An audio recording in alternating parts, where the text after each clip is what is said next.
Hi there, we're here today to discuss Marshall's new code series. Now this is our first venture into the affordable digital modeling realm.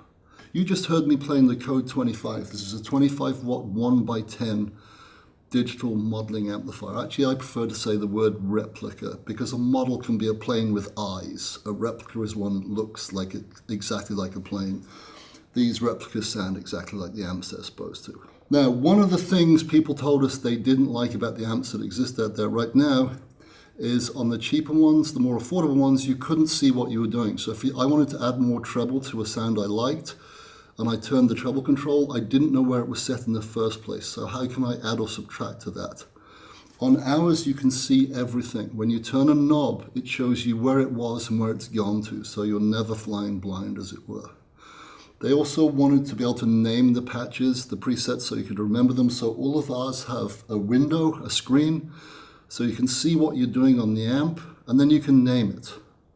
And we have 100 presets on each amplifier, and you can overwrite all of them.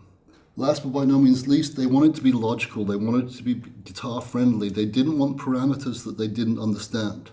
Let's talk about how the amp is set up, shall we? Every guitar setup is the same. Guitar into stomp boxes or pedals into an amplifier. Now, an amplifier actually has 4 components. There's a preamp, which takes the wimpy signal from your guitar after it's gone through the pedals and makes it bigger. And when the signal's gone through there, it has its initial character, what you want out of it. But it's not strong enough to move a speaker. That's when the power amp comes in.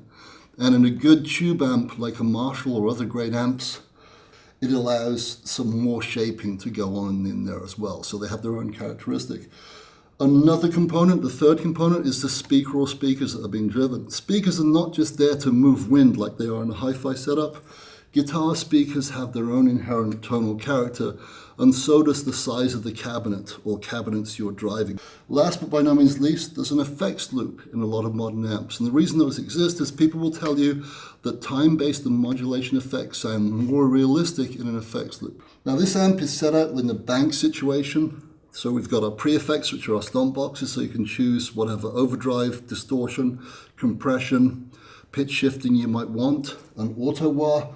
Then we've got 14 preamps that are electric and 2 others. One is flat, which just means if you want to mess with effects, you can just do so without any coloration. There's a great acoustic emulation too. Then the remaining 14 are all models of great, or should I say replicas of wonderful amps. So we've modeled those because they're great amps, and this is what we want this to be, not just Marshall, but other great amps. Then we've got our modulations, our delays and reverbs, once again with all the effects, all the controls you'd expect to see on a pedal, and you can see them all on the screen.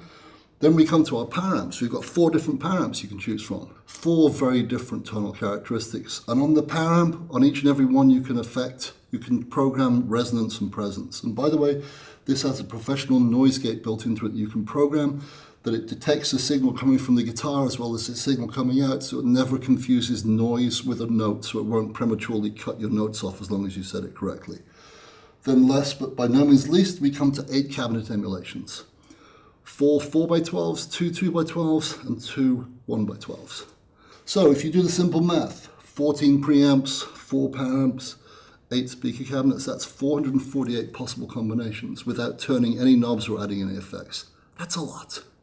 Another very, very cool and very unique thing about the code is it comes with a free app that you can get off any app store. So if you've got an iPod or an Android or a tablet, you can just connect to your app store and for nothing, for free, for $0.00 plus tax, which is 0, you can download the Marshall Gateway app. Anyway, as I said, talk is cheap, so enough of my yakking. Let's hear some of the code sounds, shall we?